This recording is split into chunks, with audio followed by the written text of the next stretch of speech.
गुजरात शहर में एक लड़का रहता था। उसका नाम उत्कर्ष था, जो 35 साल का था।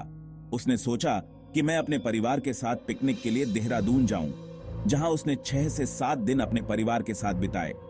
जब वह अपने घर गुजरात आने लगा तो उसका पूरा परिवार गाड़ी में बैठ चुका था और वह भी रास्ते में आते आते रात के 2 बज चुके थे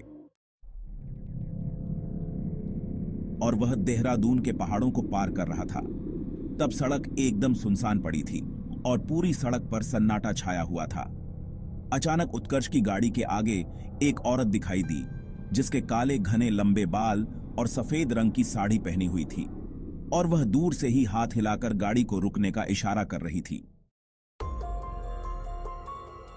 औरत को देखकर उसकी मां ने कहा, बेटा गाड़ी मत रोको, पता नहीं ये कैसी औरत होगी जो रात के समय सड़क पर घूम रही है। क्या पता ये कोई लुटेरा हो या फिर कोई बुरा साया। तब तक गाड़ी उस औरत के पास में पहुंच गई और जोर जोर से गाड़ी का दरवाजा पीटने लगी। उसको देखकर ऐसा लग रहा था कि मानो वह बहुत मुसीबत में फंसी हो। उत्कर्ष की मां ने बोला, गाड़ी का दरवाजा मत खोलो। लेकिन उत्कर्ष ने बोला, यह औरत किसी बड़े घर की ओर शरीफ दिख रही है और लगातार रोए जा रही है। एक बार इससे बात कर लेता हूं, उसने सोचा और गाड़ी का दरवाजा खोलकर पूछा, क्या बात है और आपको कहां तक जाना है? आप क्यों रो रही हो? तब औरत ने बोला, मेरी गाड़ी खाई के नीचे गिर गई है और उसमें पीछे वाली सीट पर मेरी छोटी बेटी फंस गई है। कृपया आप मेरी मदद करो।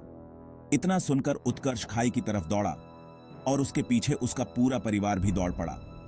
उत्कर्ष सड़क के नीचे खाई में उतरा और गाड़ी का दरवाजा पीटने लगा, लेकिन दरवाजा नहीं खुल रहा था। उसने किसी तरह की ईंट से पीटकर गाड़ी का कांच तोड़ दिया और लड़की को उतार लिया। वह लड़की लगातार रोए जा रही थी। मैंने बोला, बेटा तुम्हारी मम्मी पीछे ही खड़ी है, अपनी मम्मी के पास जाओ। तब भी वह लड़की मम्मी मम्मी बोले जा रही थी। फिर मैंने उसको अपनी गोदी में उठा लिया और ऊपर आने लगा। तभी मेरी निगाह गाड़ी के आगे वाली सीट पर गई। शीशे के अंदर कुछ धुंधला धुंधला सा दिख रहा था। मैंने वह भी कांच तोड़ा तो देखा आगे वाली सीट पर एक औरत बैठी हुई थी, जिसका माथा फूट गया था। खून बहुत सारा निकल रहा था और वह मर चुकी थी। तब मैंने पीछे मुड़कर देखा कि वह औरत वही है। तब तो मेरे होश उड़ गए